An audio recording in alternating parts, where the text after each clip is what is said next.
Sekali peristiwa Yesus menyingkir ke Danau Galilea bersama murid-muridnya, dan banyak orang dari Galilea mengikuti dia.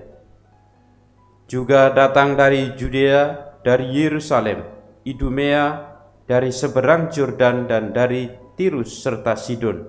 Datanglah banyak orang kepadanya. Sesudah mereka mendengar segala yang dilakukannya, karena orang banyak itu, Yesus menyuruh murid-muridnya menyediakan sebuah perahu baginya.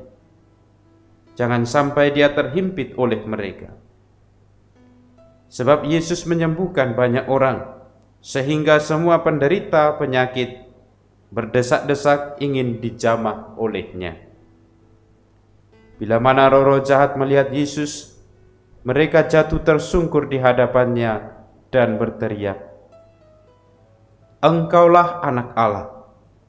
Tetapi dengan keras Yesus melarang mereka memberitahukan tentang siapa Dia. Demikianlah Injil Tuhan. Saudara-saudariku yang terkasih dalam Tuhan, kalau kita perhatikan dalam cerita Injil, cukup banyak diceritakan ataupun dikisahkan bahwa Yesus ini sering menyingkir, menghindari orang-orang yang datang kepadanya. Kadang-kadang mereka pergi ke bukit, menyeberang ke danau, dan ada banyak kisah dikatakan mereka menyingkir dari orang-orang yang sedang mencari Dia. Sebenarnya kalau kita perhatikan dengan baik, mengapa Yesus sampai menyingkir dari orang-orang yang membutuhkan pelayanannya? Yesus mengatakan bahwa aku datang bukan untuk dilayani tapi untuk melayani. Tapi kalau kita lihat dalam cerita Injil, seringkali Yesus ini menyingkir, menjauh, menghindari orang-orang yang datang membutuhkan pertolongannya. Hari ini juga kita dengar dalam cerita Injil bagaimana Yesus ini ingin menyingkir ke Danau Galilea bersama murid-muridnya. Karena banyak orang dari berbagai daerah datang, dan mereka datang karena sakit ingin dijamah olehnya. Mengapa Yesus yang kita yakini, yang diyakini oleh mereka juga sebagai seorang penyembuh, menyingkir dari orang-orang yang membutuhkan penyembuhan? Saudara-saudariku yang terkasih, dalam Injil yang kita dengar dikatakan Yesus menyingkir agar ia tidak terhimpit oleh mereka. Tentu ini menjadi sebuah refleksi yang cukup mendalam untuk kita. Ternyata kehadiran orang-orang, kehadiran kita yang ingin mendesak Yesus, itu ternyata bisa menghimpit, maka dihindari oleh Yesus. Ada banyak orang, ada banyak juga umat beriman, dan kita mungkin pernah mengalami hal yang kurang lebih sama. Bahwa kita mencari Yesus itu adalah karena sebuah mujizat.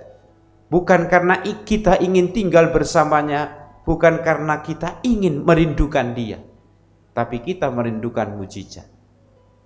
Maka fenomena dalam hidup beriman sekarang ini, terutama fenomena mencari mujizat, itu adalah fenomena yang cukup kita temukan banyak di berbagai tempat. Kalau orang berdoa, mereka bertanya, "Romo, apa doa yang paling manjur, yang bisa mendatangkan mujizat?" Atau kalau mereka ingin didoakan oleh Romo, "Romo tahu enggak di mana Romo yang bisa mendatangkan mujizat?" Atau kalau mereka mau berdoa, mereka akan tanya di mana tempat yang bisa mendatangkan mujizat. Ternyata fenomena kecenderungan orang untuk mencari mujizat, kecenderungan orang untuk mencari pengalaman yang gaib, yang ajaib ini, ternyata dalam cerita Injil justru dihindari oleh Yesus, karena Dia tidak mau terhimpit oleh keinginan seperti ini. Maka saudara-saudariku yang terkasih dalam Tuhan, Jangan-jangan ketika kita mencari Yesus, dia justru menyingkir ke tempat lain. Karena dia tahu kita mencari dia hanya untuk sebuah mujizat. Hanya untuk memenuhi keinginan dan hasrat manusia kita. Bukan karena keinginan kita untuk sungguh-sungguh menjadi pengikutnya. Amin.